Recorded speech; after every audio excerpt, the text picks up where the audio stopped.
আসসালামু আলাইকুম। কেমন আছেন সবাই? আশা করি নিশ্চয়ই ভালো আছেন। আজকে আপনাদের জন্য নিয়ে এসেছি একটা টক ঝাল মিষ্টি আমের আচার, যেটা আমি খোসা সমেত তৈরি করব। খুবই সহজভাবে একদম অল্প সময়ে অল্প তেলে রান্না করা যায় এই আচারটি। পরিবেশন করতে পারবেন খিচুড়ি, গরম ভাত আর ডালের সাথে, অথবা এমনিও। আশা করি আমার আজকের রেসিপিটি আপনাদের কাছে ভালো লাগবে। চলুন তাহলে দেখে নিচ্ছি খোসা সহ কাঁচা আমের টক মিষ্টি আচার।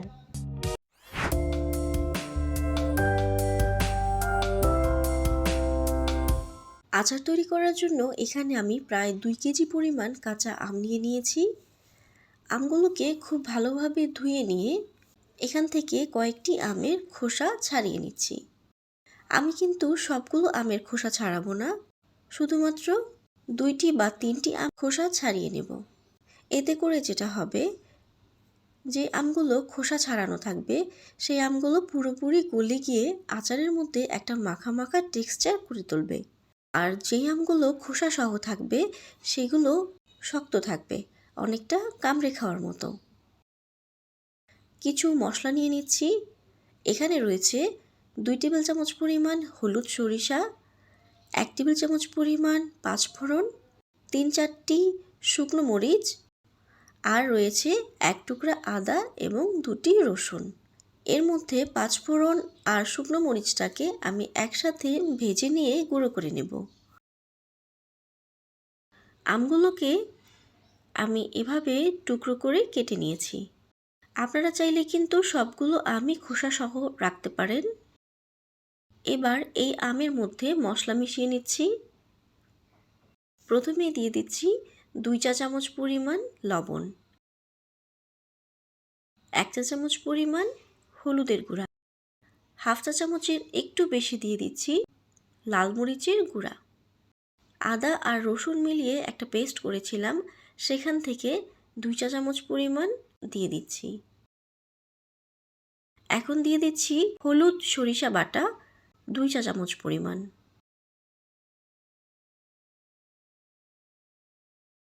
এই সব মশলার সাথে আমগুলোকে ভালোভাবে মাখিয়ে নিচ্ছি।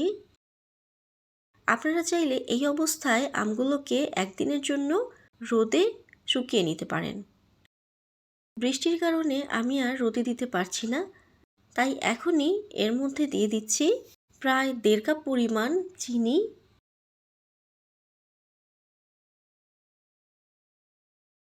এবং 1 কাপ পরিমাণ সর্ষের তেল।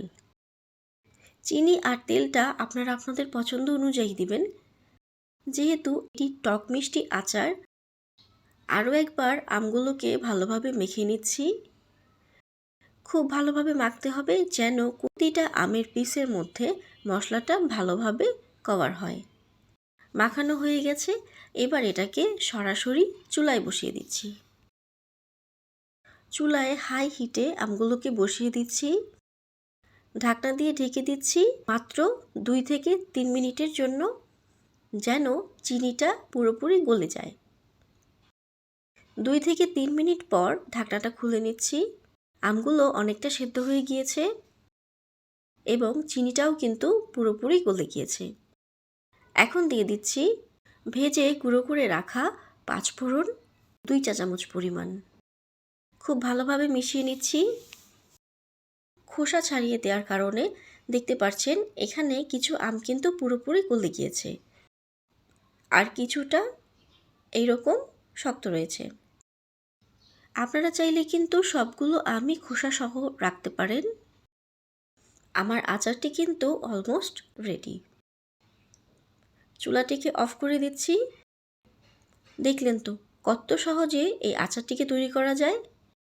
ঝামেলাবিহীন যে কোনো সময় আম থাকলেই কিন্তু এই আচারটিকে তৈরি করে নিতে পারেন। চাইলে রোদে দিতে পারেন, অথবা রোদে দিতে না পারলে এটাকে কাচের বয়ামে করে নর্মাল ফ্রিজেও রেখে দিতে পারেন। এতে করে এই আচার প্রায় বছরখানেক সময় ভালো থাকবে। আশা করি আমার আজকের রেসিপিটি আপনাদের কাছে ভালো লেগেছে। ভালো লাগলে একটা লাইক দিয়ে কমেন্ট করে জানাবেন। আমার চ্যানেলে নতুন হয়ে থাকলে চ্যানেলটিকে সাবস্ক্রাইব করতে ভুলবেন না। সবাই ভালো থাকবেন। দেখা হবে অন্য আরেকটি রেসিপি নিয়ে। আল্লাহ হাফিজ। টাটা।